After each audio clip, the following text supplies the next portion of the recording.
Communism, Marxism, socialism, the plague of all plagues. That's my own opinion. Welcome to my channel, La Capay. This is a Cuban, proud U.S. citizen. And in the events of everything that's going on in Cuba right now, I know there's many people who are influencers, YouTubers, and many voices from the Cuban Artist Podium who have been talking on behalf of the Cuban people and telling the world what's going on in Cuba. But many of them, or probably most of them, do it in Spanish. And I have seen many people in English asking like, what's really going on in Cuba? Or when they see the videos, sometimes they don't understand what the people are screaming or chanting. And as a Cuban who lives in exile here in the United States of America, I want to tell my fellow Americans and all those around the world who speak English and don't understand Spanish what's actually going on in Cuba, what's happening. As many of you know, and I have my notes here so I can go step by step about what's happening. You probably already know that in Cuba we have had 62 years already. Listen, 62 years of a dictatorship, a regime. The Cuban people don't know what elections mean. We have never had the freedom to elect the people who represent us, to elect a president, not even to put Fidel Castro in power for 50 years or more. It's a country that from the very first moment you are born and then step into school, you are indoctrinated in the Marxist, communist ideology, including those of Vladimir Lenin, the Russian guy who led the Soviet Revolution. So there's no other way around. The government controls everything. Every single company, every single service, every single hospital, school, every single industry that's left in Cuba, it's from the government. It belongs to them, belongs to the regime. There's no freedom of speech. There's no freedom to bear arms, because when Fidel Castro took the country, he removed every single arm under the slogan, why do we need, weapons? Why do we need weapons? Weapons? What for? And there's no freedom at all. No freedom to have your own business, no freedom to grow it, no freedom to go outside the country, no freedom to own properties, no freedom. So what happened in Cuba? In Cuba, it just happened what many of us, tons of us, millions of us, even people who are not Cuban, thought would never happen, because of course, Cubans have been under a regime, a dictatorship, for more than 60 years, almost 63 years now. And nothing like this had happened before. Previously, many Cubans protested the regime, were against the Castro's regime that has impoverished the island, that has the Cuban people living in equality, but an equality of misery and poverty and hunger, no basic products, and that has been for many decades now. So many people have opposed, have been vocal, but many of them end up in jail. Many of them have ended up dead or disappeared, and many others have been able to get out of the country as political prisoners or asylum. or asking for political asylum.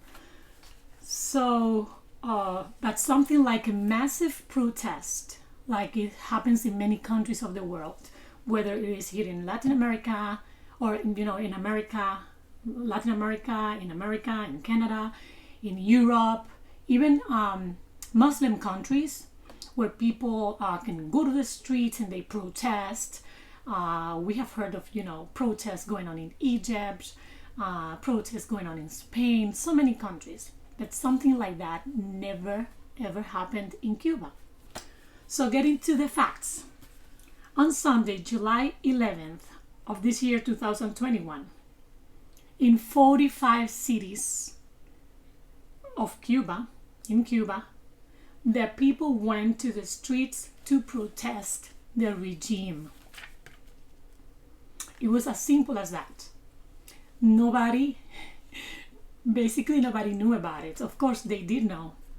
It seems to be that they communicated among themselves through Telegram, WhatsApp, and other social media. And even those of us who live outside of Cuba, who have family, friends, other relatives there, didn't know what was going on. My family didn't know what was going to happen, what was happening. So it was kind of surprising and at the same time amazing when my family and I came back from church, and our son, he contacted us to let us know what was going on in Cuba. And so we went right away to the media, to the alternative media, of course, to see what those Cuban influencers were saying about the situation. And when we saw the videos of the whole, basically the whole country, although many people are still supporting the regime, many people are still afraid to go out. It was amazing to see thousands, hundreds of thousands of Cubans protesting on the streets, chanting, screaming with logos and signs. And the main scream, the main chant you would hear was libertad, libertad, liberty, freedom. My people are now asking for COVID vaccines. For those in the media, those from the American government, that's despicable to say that the Cuban people are asking for vaccines. They were screaming food, medication also, because the regime in Cuba has come to a point of a collapse. The whole system is collapsed. There's no food in Cuba. Imagine going to your supermarket here in the US, to your grocery store, and finding all the shelves completely empty. No food. That's what's happening in Cuba. The only few stores in Cuba that provide some food are stores that the regime installed a few months ago. And the only way for you to buy your supplies, or those few supplies in there, are if you have American dollars or euros. And those both coins, the American dollar and the euros, come from the exile. The people they have for so many years, including me and my family who live outside, treated basically like pigs, like animals, like scum. So the Cuban people went to the streets protesting and chanting, asking for freedom, for a change of the dictatorship, a change of the regime. You would see and hear chants and see signs of abajo Fidel, abajo la dictadura, down with Fidel Castro, down with the dictatorship. These were pacific protests because, as you already know, the Cuban people, they don't have any weapons. There's not even those known gangs like in many other countries in Latin America who can get their weapons illegally in the black market. There's no such a thing in Cuba.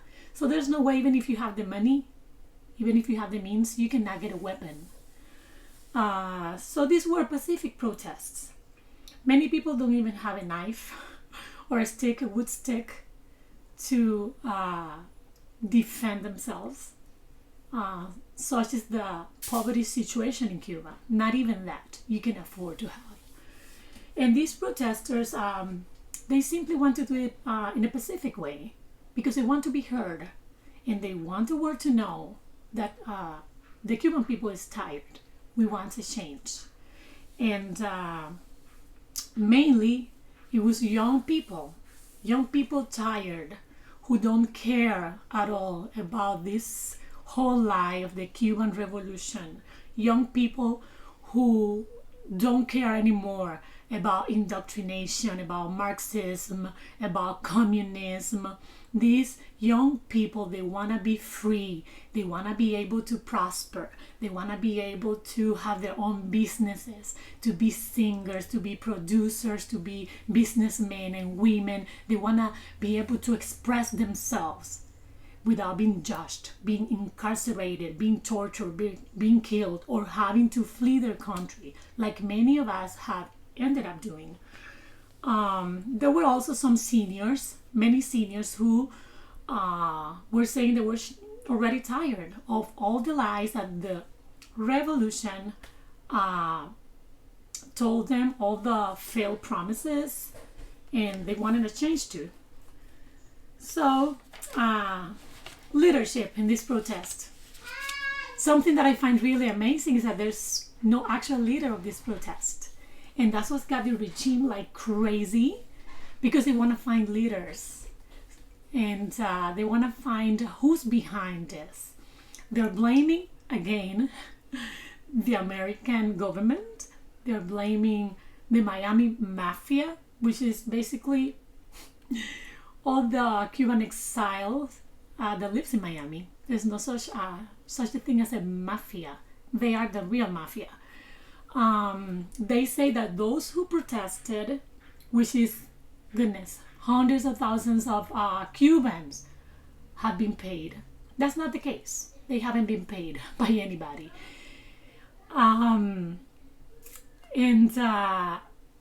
As I told you, it was mainly young people, completely young generation in their teens, in their 20s, in their 30s.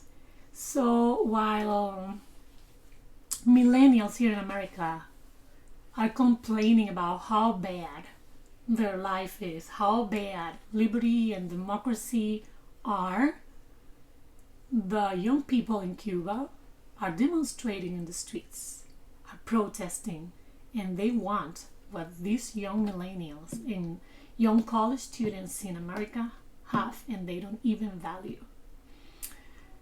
What was the regime's response to this? Well, first of all, it took them by surprise. So the first thing they thought about and they did was a total blackout. They disconnected the internet, the electricity, all means of communication, so that people wouldn't communicate among themselves and they wouldn't tell the world what was happening in Cuba. Then Miguel Díaz-Canel, the one that was instituted and not elected by anyone as the president of Cuba, he came to cameras in front of the TV and in front of the whole world to say that the order of combat was already given and that those who defend the revolution already knew what to do. To go to the streets, defend the revolution, and they already knew what to do. So the political police, because there's no other police in Cuba, it's a political police. The political police in Cuba went to the streets. And what do? They beat the people. They kicked them.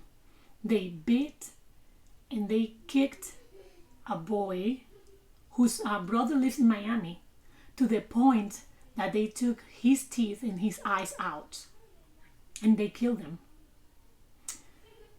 they have gotten to the point that since they cannot control these protests, who have been going for more than a week now, they are arresting. They go in the middle of the night, knock on doors, enter by force, and they remove these young men and young women from their houses and arrest them under no charges at all, just for protesting. They are beating them, they are torturing them, and right now on the streets of Cuba, people are being shot. They are being killed by bullets from the political police that responds to the regime in Cuba. This is happening in Cuba right now. I have a friend who told me that his brother-in-law was called by the government in his city because something they're doing right now, like in Israel, in some other countries, in Cuba, the military service for young men is something that is a must. You cannot escape that. And you have to do 2 years of military preparation, let's say, in case you have to defend the island. And they took all those young men who are between the ages of 17 and 21. They told them that they have to combat their own people. They have given them sticks. They have given them baseball bats to go to the streets and supposedly defend the revolution. How? By beating their own relatives and friends and families and neighbors, anybody. In some cases, what they're doing, some people are saying that what they're doing is sending these young men from Havana to Santiago de Cuba, a different province, so that they have to face people they don't even know, and they can, kick them and beat them. And I have the testimony of this friend whose brother-in-law was called by the regime to do this. So the political police and those that are part of the army in Cuba are going out to the streets, in the streets, dressed like civilians, just with regular clothes, so that they can mix with the people who are marching and protesting, and that way they can beat them. They can beat them, they can kick them, they can even kill them for not, stopping or shutting their mouth. Somebody also mentioned that they are releasing women from jail, from prison, and telling them to go ahead and beat other women, because there's already videos of men from the political police and from the regime beating women.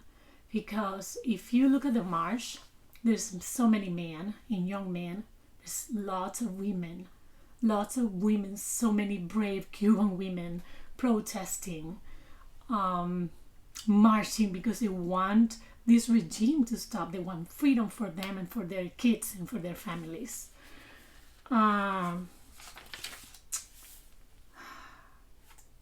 So lastly, I want to make clear to the whole world that the Cuban people are not asking for COVID vaccines. The Cuban people are not asking for the help of the world sending containers of food and medication.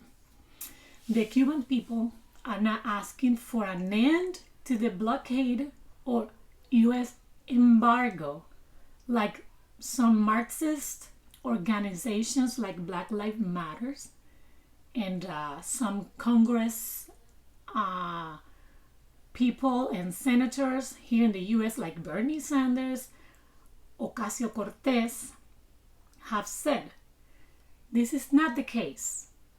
My people in Cuba, and those of us who are also Cuban and live in the exile, want freedom.